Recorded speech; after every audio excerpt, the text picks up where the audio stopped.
Have you ever heard a story that feels like it's been whispered on the wind for centuries? Well, gather round, because today we're traveling deep into the green rolling hills of Lofa County, Liberia, to uncover the legend of the sacred drum. Long ago, our ancestors crafted a drum so powerful it could speak the voice of the people. It was a symbol of unity, a heartbeat for the land. They had a saying, "When the drum speaks, the land listens." This magnificent instrument was only beaten in times of peace, when all the villages came together as one. Its sound was the sound of harmony, but peace, as we know, can be fragile. Greed began to poison the hearts of men. A young, ambitious chief from a neighboring village grew jealous.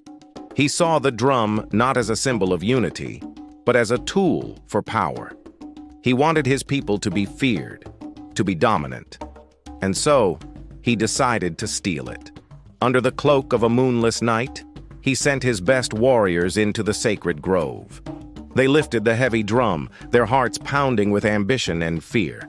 As they tried to cross the river, a storm erupted out of nowhere. The sky roared with thunder, and the forest spirits, awakened and enraged by the sacrilege, swirled in the mist. The thieves, terrified, lost their grip. By morning, the warriors were found shivering and asleep in the mud.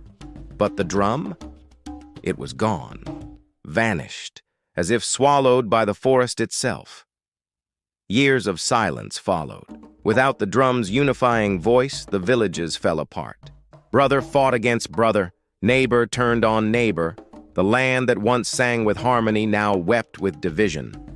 The vibrant colors of unity faded into the dull gray of conflict. But hope wasn't entirely lost. It lived in the heart of a young boy named Fanbula. He was a quiet child, one who could hear the secrets whispered by the wind. One night, a vivid dream guided him.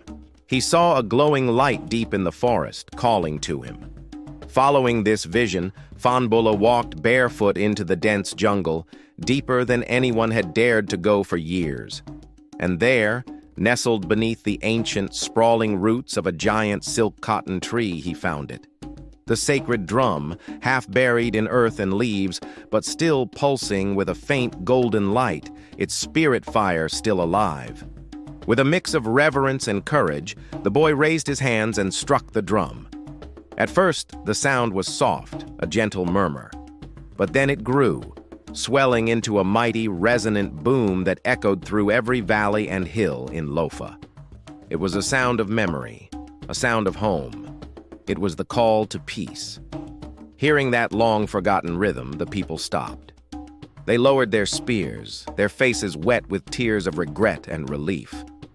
The fighting ceased. Villagers who had been enemies just moments before looked at each other and saw not rivals, but family. They gathered in the open fields, holding hands, their colorful lappas and country cloths a vibrant tapestry of reunion. The elders, their eyes filled with wisdom, declared, "The drum does not belong to one man or one village. It belongs to the spirit of all." From that day forward, the sacred drum was never kept by a single chief again. It was returned to the forest, placed in a simple shrine where it remains guarded by the wind, the trees, and the song of the ancestors, a timeless reminder for all. The story of the sacred drum of Lofa teaches us a powerful lesson. Greed can silence even the strongest communities, but unity, when rediscovered, has the power to make an entire land sing again. It reminds us that our greatest strength is not in what we own, but in what we share. Thank you for joining us on this journey. If this story touched your heart, please give this video a thumbs up, and don't forget to subscribe for more tales from around the world. Until next time, stay curious and listen for the stories on the wind.